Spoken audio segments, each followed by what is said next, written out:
포도주는 거만하게 하는 것이요 독주는 떠들게 하는 것이라. 이에 미혹되는 자마다 지혜가 없느니라. 왕의 진노는 사자의 부르짖음 같으니 그를 노하게 하는 것은 자기의 생명을 해하는 것이니라. 다툼을 멀리하는 것이 사람에게 영광이거늘 미련한 자마다 다툼을 일으키느니라. 게으른 자는 가을에 밭 갈지 아니하나니 그러므로 거둘 때에는 구걸할지라도 얻지 못하리라. 사람의 마음에 있는 모략은 깊은 물 같으니라. 그럴지라도 명철한 사람은 그것을 길어내느니라. 많은 사람이 각기 자기의 인자함을 자랑하나니 충성된 자를 누가 만날 수 있으랴. 온전하게 행하는 자가 의인이라. 그의 후손에게 복이 있느니라. 심판 자리에 앉은 왕은 그의 눈으로 모든 악을 흩어지게 하느니라.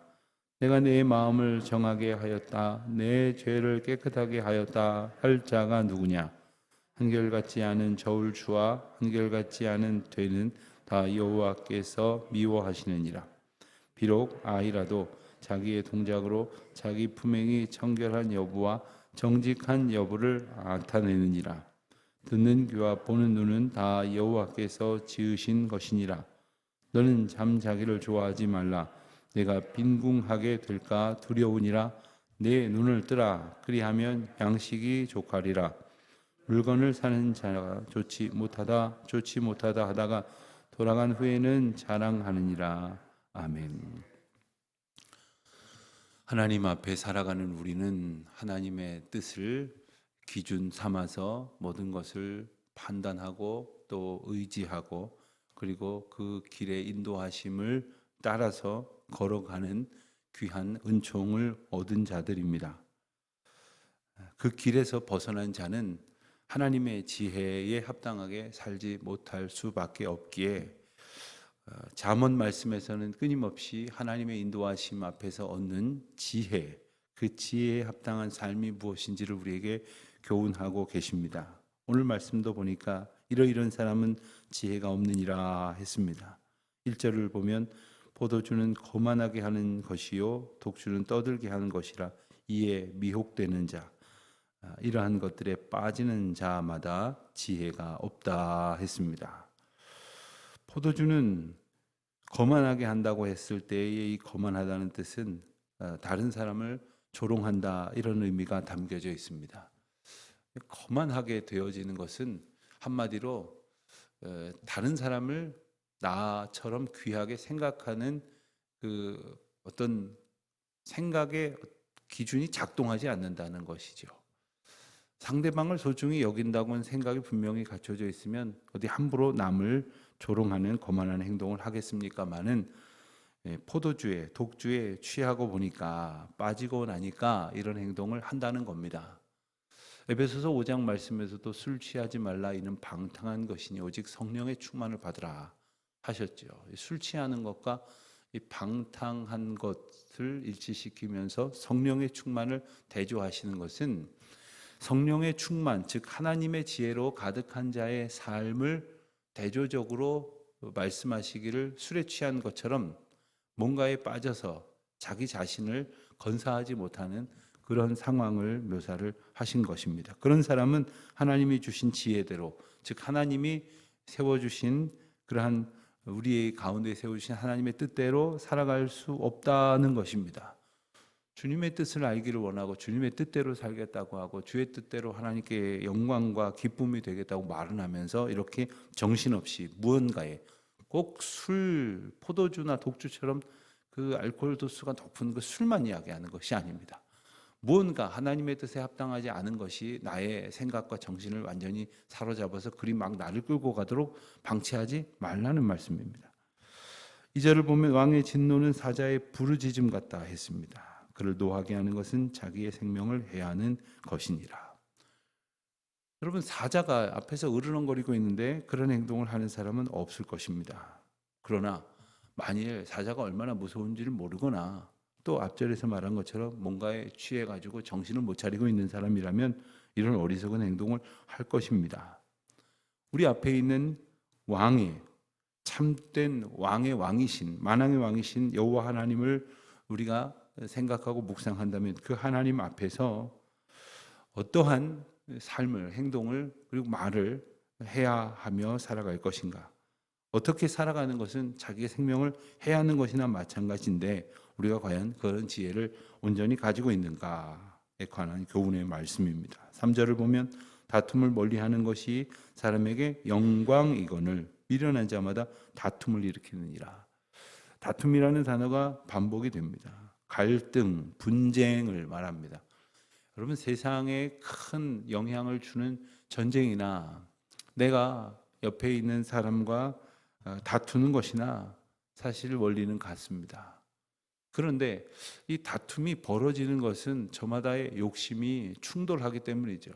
그런데 그 욕심이 충돌할 때마다 다툰다면 아마 세상은 끊임없는 분쟁과 그리고 갈등의 연속일 것이고 그것으로 가득할 것입니다. 이것이 조정되어져야 하고 그리고 적당한 타협과 그러한 협의의 과정을 통해서 최선의 방책을 찾아가는 것이 지혜입니다.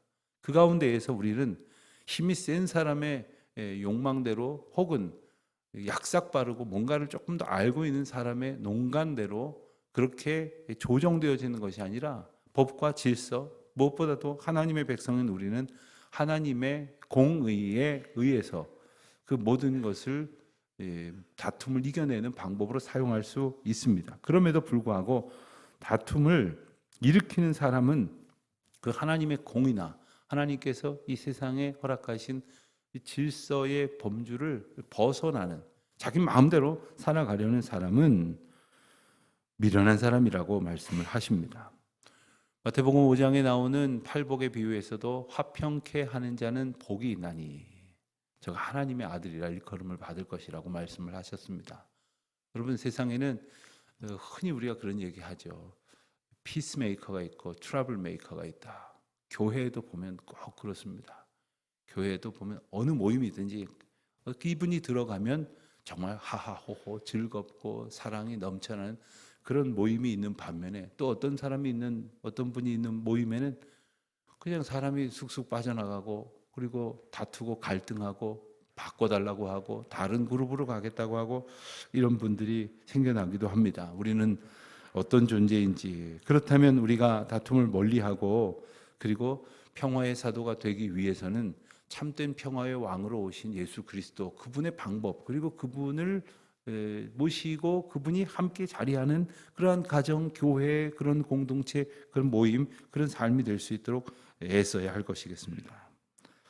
4절은 농사의 고단함을 비유하는 말씀입니다마는 그것을 이겨내는 사람만이 추수의 결실을 얻을 수 있을 것이요 그렇지 않고 게으른 사람은 구걸하게 된다는 말씀입니다. 5절은 사람의 마음에 있는 모략은 깊은 물 같다 했는데 깊은 물이라고 하는 뜻은 신비하고 그리고 다 알 수 없는 것이다. 뭐 이런 뜻을 가지고 있습니다. 그러니까 우리도 우리 자신의 어떤 그 마음이 이랬다 저랬다 하고 또 내 마음 나도 몰라 하는 그런 생각을 골똘히 할 때가 있습니다. 그러나 하나님이 우리 마음 가운데에 하나님의 뜻으로 형상화하도록 구체화하도록 주신 소중한 그러한 비전이 있고 그리고 소망이 있습니다. 그것들을 삶에 구체화시켜내는 것이 믿는 자에게 주시는 사명이고 그리고 믿는 자에게 주시는 축복입니다. 그러니까 우리 마음이나 우리 생각 가운데에는 정말 쓸데없는 것들도 많이 있지만 그 가운데 하나님께서 주신 소중한 것을 물을 길어내듯이 이것을 구체화한다는 것입니다. 쓸모있게 한다는 것입니다. 여러분, 물이 우물 안에 가득히 있다고 한들 그것을 떠서 마시든지 그것을 가지고 무엇을 할 때 그 물이 쓸모가 있는 것처럼 우리 마음에 있는 하나님의 그 비전도 그와 같은 은혜로 구체화되는 복을 얻으시기를 바랍니다. 6절 말씀을 보면 많은 사람이 자기의 인자함을 자랑한다 했습니다. 그러나 이런 사람, 충성된 자를 어디서 만날 수 있겠느냐 하는 것입니다. 여기서 인자함이란 이 헤세드라고 하는 단어가 번역됐는데 성경에 아주 선하고 귀하고 인자하고 자비롭고 이런 귀중한 단어로 이제 사용이 된 것입니다. 다 자기가 근사한 인생이라고 이렇게 자랑을 하지만 진실한 마음으로 행하는 자 어떻게 찾을 수 있겠느냐?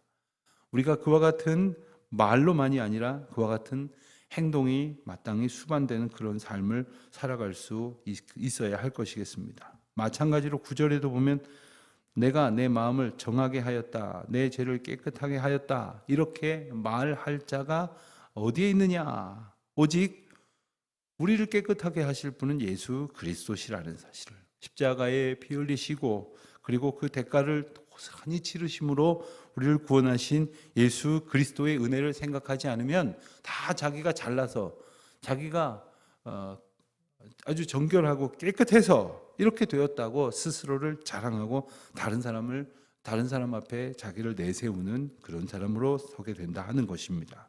10절을 보면 한결같지 않은 저울추, 한결같지 않은 돼. 여기서 저울추는 이제 저울을 이제 이렇게 양쪽으로 이렇게 접시 같은 것을 매달아 가지고 한쪽에다가 돌을 놓고 또 한쪽에다가는 이제 사고팔 물건을 놓고 사용했던 당시에 그 저울을 한번 이제 연상해 보시면 좋겠습니다. 요즘이야 뭐 아주 0.001g까지 정확하게 측정해 주는 그 전자저울이 어디에도 있지만 과거에는 보면 동네에서도 가게에서나 혹은 행상하시는 분들이 보면은 이렇게 길게 되어진 것 가지고서 이렇게 놓고 한쪽에다가 두고 아마 여러분들도 경험하시고 보셨을 거예요. 그런데 문제는 이 여기에 올려놓는 저울추, 돌, 재는 돌, 그리고 담아서 부피를 재는 그 그릇, 대박 같은 거죠. 이것이 있는데 이것이 한결같지 않다는 거예요. 다시 말하면 누군가에게서 사올 때와 내가 그것을 다른 사람에게 팔 때에 사용하는 단위를 조작해가지고 틀리게 해가지고 편취를 하려는 사람들. 아주 일상 속에서 여러분 그런 사람은 날마다 그냥 하루 종일 계속해서 그런 죄를 짓는 것이에요. 그러면서도 아무렇지도 않은 거예요. 뭐 이 다반사려니 그러려니 하고 생각을 하는 것이죠. 오늘 말씀에서는 우리가 인생을 살아가면서 일상 속에서 저지르는 뭐 치명적인 것은 아니라고 생각할런지 모르지만 하나님의 뜻에서 벗어난 지혜 없는 자의 행동을 몇 가지로 이렇게 묘사를 하십니다. 특별히 13절 14절 말씀을 보면 더욱 그렇습니다. 잠자기를 좋아하지 말라. 뭐 피곤해서 좀 자는 것이 무슨 죄악이겠습니까마는 그냥 내 몸이 하라는 대로가 아니라 내게 주신 사명이 이끄는 대로 살아가는 사람. 예컨대 잠은 좀 자야겠더라고요. 잠을 못 자고는 견딜 수가 없을 것입니다. 가령 오늘 아침에 뭘 해야겠다 그러면 전날 좀 일찍 자야 되는데 뭐 꾸물쩍거리고 뭐 하고 싶은 거 놀고 싶은 거 다 하고는 그리고는 늦게 자놓고는 다음날 못 일어나서 피곤하겠다. 우리가 이럴 때가 많거든요. 그러니 하나님께서 주신 우리 일상의 사명을 앞에 두고 그것을 최우선으로 생각하면서 살아가기를 힘쓰는 것. 그런 성실을 말씀하시는 것입니다. 14절은 조금 더 재미난 표현을 말씀하십니다. 물건을 사는 자가 좋지 못하다 하다가 돌아간 후에는 자랑하느니라. 근데 이 물건을 사는 자, 요 시점의 시제를 보면 이런 겁니다. 자, 제가 이 컵을 하나 사겠다고 쥐었습니다. 그리고는 상인하고 이제 흥정을 하는 거예요. 요 과정을 말하는 거예요. 그러면서 상인이 가령 뭐 5천 원 주십시오 했더니 아이고 이건 뭐 여기 기스도 같고 뭐 이건 뭐 약간 불량 같고 그리고 디자인이 철이 지난 것 같고 어쩌고 저쩌고 해갖고 이걸 좋지 못하다고 그렇게 말한다는 거죠. 무슨 의도로 그럽니까? 값을 깎으려고 그러는 겁니다. 가치를 폄하해서 어떻게든 돈을 적게 주고 이걸 살려고 이거 좋지 못하다 해놓고는 이거를 값을 치르고 가져가서 놓고는 사람한테 자랑한다는 거예요. 나 이렇게 좋은 거 3천 원에 샀다, 5천 원에 샀다 이러고 자랑한다는 거예요. 이거 별거 아닌 것 같죠. 그리고 그냥 우리가 늘상 있는 일 같죠. 그러나 이 가운데에 나만 이익을 보겠다는 생각, 다른 사람의 이익은 어떻게든 깎아서 나의 이익만을 극대화하겠다는 일상 속의 욕망이 내재되어져 있는 것을 의미합니다. 여러분 비싼 거는 말입니다. 막 흥청망청 써버리면서 시장에 가서 뭐 콩나물 뭐 몇백 원을 깎으려고 하고 야박하게 굴려고 하고 그리고 정말 많은 것을 가진 사람이 적은 것 때문에 하루를 분투하는 사람의 것을 아주 아까워하고 덜 주려고 하고, 그런 것이 우리한테 아주 일상화되어 있다면 그것은 하나님의 지혜와 그 지혜가 이끄시는 그 사랑으로 풍성한 삶이 아니라 그냥 우리의 욕망이 모든 삶을 그냥 꼭 붙들고 있는 것이나 다름이 없는 것입니다. 때때로는 내가 좀 손해를 보면, 그래서 바보같이 손해를 보는 건 아니죠. 기꺼이 자발적인 누군가의 조금 더 만족을 위해서 내가 기꺼이 손해를 볼 수 있다면 오히려 그것은 막 분하고 억울한 일이 아니라 흐뭇한 일이 될 수도 있을 것입니다. 다른 사람을 위해서 기부도 하면서 우리가 남의 것을 빼앗는, 어떻게든 간에 안 뺏기겠다 이런 생각으로 살아가는 그 욕망의 삶이 아니라 어떻게 하든지 하나님께서 나로 하여금 사랑을 나눌 수 있는 기회가 되게 하여 주시고, 또 주고도 베풀고도 섬기고도 나누고도 넘칠 수 있는 하나님의 풍성하신 은혜를 경험하는 복된 저와 여러분의 삶이 되시기를 축원합니다.